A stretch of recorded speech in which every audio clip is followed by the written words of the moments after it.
अस्सलाम वालेकुम प्यारे बच्चों। मैं टीचर साहिल गनी लोन यूपीएस तुमना बेला जोन करालपुरा कुपवारा 6 क्लास का उर्दू एसार का जज्बा इसका पार्ट थर्ड लेकर आपके सामने हूँ। तो बेटा आप पेज नंबर 53 पे आ जाइए।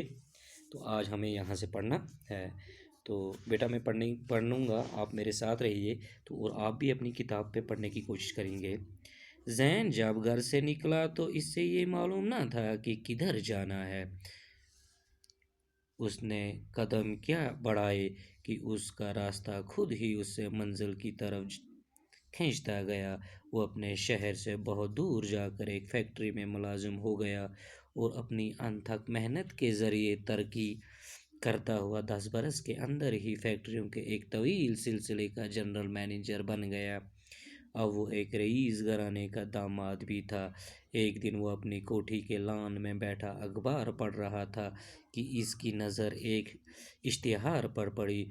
इसमें अदनान की ज़िंदगी बचाने के लिए एक गुर्दा अतिये के तौर पर देने की दरख्वास्त की गई थी।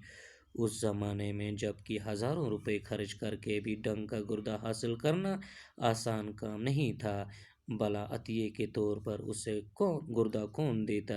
जैन खबर पढ़ते ही उठ खड़ा हुआ और बीवी को बताए बगैर अपने सेक्रेटरी को साथ लेकर रवाना हो गया। दूसरी सुबह वो अदनान और शीबा के सामने मौजूद था।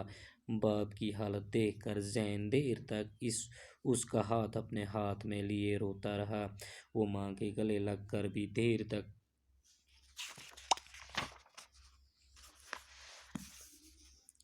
सिसकियाँ बरता रहा। ये वही लोग थे जिन्होंने उसे उस ज़माने में सब कुछ दिया था जो उसे उस वक़्त कोई देने वाला न था। उन्होंने इसके लिए क्या कुछ नहीं किया था। पुरानी यादों ने इसे नडाल कर दिया।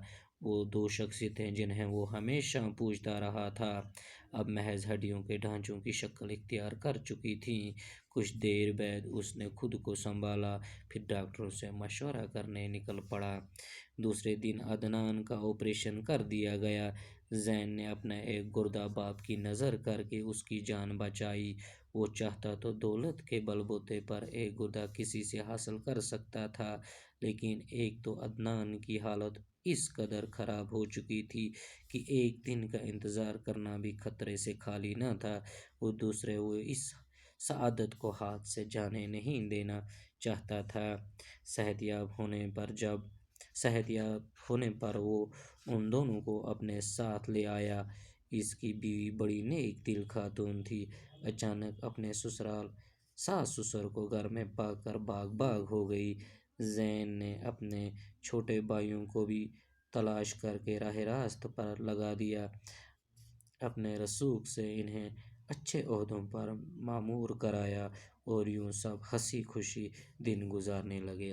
तो बेटा मैं एक बार फिर दोहराऊंगा, आप मेरे साथ रहें। जैन जब घर से निकला तो उसे ये मालूम ना था कि किधर जाना है।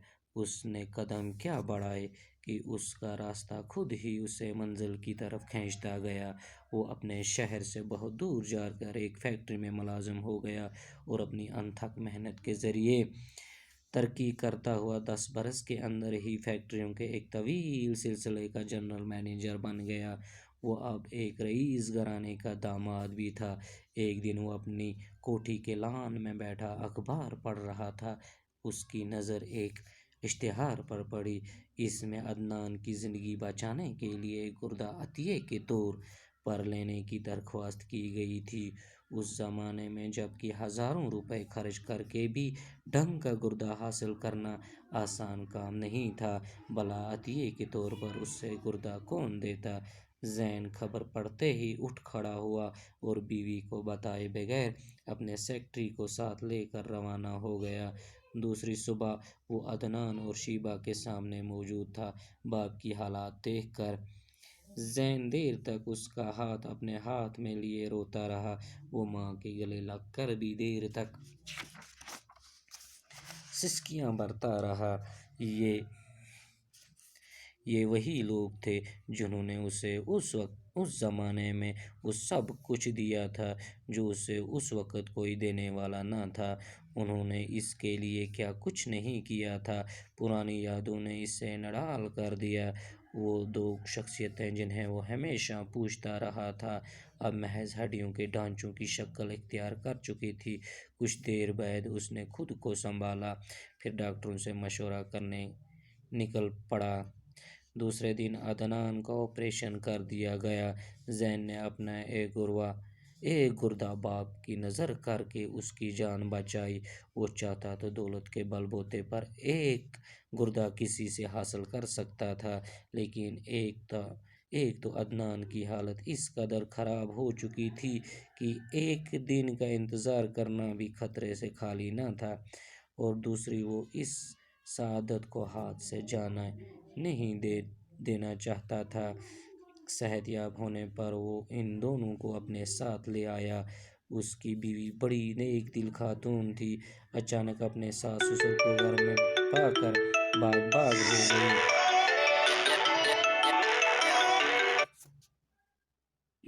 باغ ہو گئی۔